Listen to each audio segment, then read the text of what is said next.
I am 70 years old now, and it took me this long to understand my mother. That is not something I say lightly. It's not a tidy realization that arrived with comfort. It came the way most truths arrive at this age, slowly, after the people who could confirm it are no longer here. My mother has been gone for 12 years. For most of my life, I believed I understood her well enough. I knew her habits, the way she folded towels with sharp corners, the way she hummed under her breath while washing dishes, the way she always woke before anyone else in the house. Those things felt like understanding. But they weren't. They were just the surface of a life I never stopped to examine. When you are young, your parents seem permanent. They move around you like part of the house itself. The lamp in the corner, the worn carpet, the sound of a door closing in the evening. You don't question those things. They simply exist. I suppose that's how I saw my mother. Reliable, quiet, predictable. She wasn't a woman people noticed much. She didn't have strong opinions at the dinner table, and she didn't talk about her past the way some people do. She moved through life with a kind of softness that I mistook for simplicity. Now I think it was something else entirely. I grew up in a small house where money was always measured carefully. My father worked long hours in a machine shop. My mother stayed home when I was little and later picked up part-time work at a bakery a few streets away. She woke at 5 every morning for that job. I remember the smell of flour on her clothes when she came home. She would brush it off before sitting down, like she didn't want to bring the bakery into the living room. At the time, I didn't think about why she worked. It just seemed like another routine. She would come home around noon, take off her coat, and start lunch as if she had been there all morning. There was never a complaint, not one that I remember. That sounds small, but I've spent years replaying my memories, looking for cracks in her voice or moments when she might have said she was tired. If she did, I missed it. I was the kind of child who believed the world was arranged for my convenience. Most children are. When I was a teenager, my concerns were narrow and urgent in the way teenage concerns always are. School, friends, the quiet pressure of becoming someone worth noticing. My mother stayed in the background of those years. She drove me to piano lessons even though I quit after 6 months. She waited in parking lots while I shopped for clothes I insisted I needed. She attended school meetings that I barely acknowledged. At the time, I thought of those things as obligations, duties that came with being a parent. I never thought of them as sacrifices. There's a difference, but it took me decades to see it. In my 20s, I moved away. That felt necessary then. Everyone said it was the natural step, the thing you did if you wanted a larger life. My mother helped me pack. I remember the afternoon clearly now. It was warm and the windows were open. She wrapped my dishes in newspaper and stacked them carefully in a box. Every few minutes she would pause, holding something in her hands, as if trying to decide where it belonged. At one point, she picked up an old mug I had used since high school. "Do you still want this?" she asked. I shrugged and said it didn't matter. She wrapped it anyway. That was the last day I lived in that house, but I didn't know it would feel that final. In the years that followed, my life filled with things that felt important. Work deadlines, relationships, rent payments and promotions, and small ambitions that seemed urgent at the time. I called my parents every few weeks, sometimes less. When I visited, my mother cooked too much food. She always did that. There would be casseroles and bowls of salad and bread that she insisted I take home. I used to joke about it. "Mom, you cook like I'm feeding an army." She would smile in that quiet way she had and say, "I just like knowing you have something to eat." It sounded like a simple comment. I didn't realize it meant something more. Years passed. I married, divorced, changed jobs twice. Life rearranged itself the way it often does. My father died first. It was sudden, a heart attack one winter morning while he was shoveling the driveway. He had always seemed strong in the way men of his generation did, solid, steady, uncomplaining. Then he was gone. After the funeral, my mother moved through the house like someone adjusting to a different gravity. Everything looked the same, but the balance had shifted. I asked if she wanted to move closer to me. She said no. "This is my home," she told me. I accepted that answer without much thought. What I didn't understand was that the house had never really been her home. It had been her responsibility. There's a difference there too. But again, it took time for me to see it. During those years after my father's death, I visited more often. Not enough, but more than before. I would stay for a weekend. My mother would sit across from me at the kitchen table while we drank tea. She listened to my stories about work and the small frustrations of adult life. She rarely talked about herself. Sometimes I asked how she was doing. Her answer was always the same. "Oh, I'm all right." I believed her. Looking back, I think she was protecting me from something, or maybe protecting herself.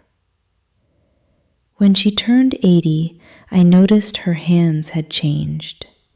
They were thinner, the skin almost translucent. I remember thinking how strange it was that my mother had grown old. Parents don't seem old when you're young. They seem permanent. Time alters that illusion slowly. The moment I finally understood her came in the most ordinary way. After she died, I had to go through the house. There were boxes in the attic that hadn't been opened in decades. Old papers, letters, things people save without quite knowing why. In one of those boxes, I found a small notebook. It wasn't a diary exactly, just the collection of notes, dates, grocery lists, small observations written in careful handwriting. At first, it didn't seem important. Then I started reading. There were entries about money, about shifts at the bakery, about days when my father's hours were cut and the bills didn't quite add up. I saw notes like, extra shift Thursday, school shoes for her, or skip new coat this winter, still good enough. She never mentioned those things to me, not once. In another part of the notebook, she had written down the dates of my school recitals, parent meetings, doctor appointments. Every small event in my life had been recorded, carefully, quietly, like it mattered. I sat on the floor of that attic for a long time with that notebook in my hands, and something began to settle over me. Not a sudden revelation, more like a slow rearranging of memory. I started to see my childhood differently. All the mornings she woke early. All the evenings she stayed up later than everyone else to finish laundry or prepare lunches. The way she always seemed to have exactly what I needed, even when money was tight. I used to think that was just how life worked. Now I know it was her work, her quiet, relentless work. I also found something else in that attic, an envelope with a photograph inside. It showed my mother when she was young, maybe 20. She stood outside a small building with a violin case in her hand. I had never seen her hold a violin, not once. The back of the photo had a note written in faded ink. Recital, spring. That was all. I asked my aunt about it later. She told me my mother had once wanted to study music, that she had been quite good apparently. But when her parents fell ill and money became scarce, she left school and went to work. Then she married my father and life became something practical. I never knew any of that. Not because it was hidden, but because I never asked. That realization has stayed with me. We assume our parents existed only as the people we knew them to be, mother, father. But before that, they were someone else, someone with plans, someone with quiet hopes. My mother folded those hopes away the way she folded towels, carefully, neatly, and without making a fuss about it. She traded them for something else, for stability, for my childhood, for the ordinary life I took for granted, and she never asked to be thanked for it. That might be the hardest part to accept, because gratitude arrives too late when the person who deserves it can no longer hear it. Sometimes I sit in my own living room now and think about those mornings she woke at 5. The cold floors, the bus ride to the bakery, the smell of flour that followed her home. I think about how easy it would have been for her to say she was tired, but she didn't. At 70, time feels different. The days are quieter. Friends disappear gradually. Some move away, some pass on. The circle grows smaller whether you wanted to or not. You begin to see your life the way someone might see a long road from a hilltop. The distance makes patterns visible. I see now how often I assumed there would be more time. more visits, more conversations, more chances to ask the questions that seemed unnecessary. But time does not behave that way. It moves forward without pausing for realization. If I could sit across from my mother one more time, I don't think I would say anything dramatic. I would probably ask simple things. How she felt during those years. Whether she missed music. Whether she ever regretted the choices she made. I don't know what she would say. Maybe she would shrug and give the same answer she always gave. Oh, I'm all right. But I would listen more carefully now. That's the thing about understanding. It arrives long after the moment when it would have been useful. If you are listening to this and your mother is still alive, you might think you already know her. You might believe you understand the shape of her life. I thought the same thing once. I knew the sound of her footsteps in the hallway. I knew the recipes she cooked from memory. I knew the way she tilted her head when she was thinking. But those things were only the surface. The deeper parts were quiet, and I never thought to look. There is a particular sadness in realizing that someone spent their life protecting you from burdens you never even noticed. My mother did that. She carried the heavy parts quietly so that my life could feel lighter, and I walked through those years believing the lightness was natural, that it belonged to me. Now I know it belonged to her. At 70, there is no way to return and correct that misunderstanding. The house she lived in belongs to another family now. The attic is empty. The notebook sits in a drawer near my bed. Sometimes I take it out and read those small entries again. They are simple lines, practical, almost mundane, but they hold the shape of a life built from quiet decisions that no one applauded. I wish I had seen it sooner, but wishing is another thing time ignores.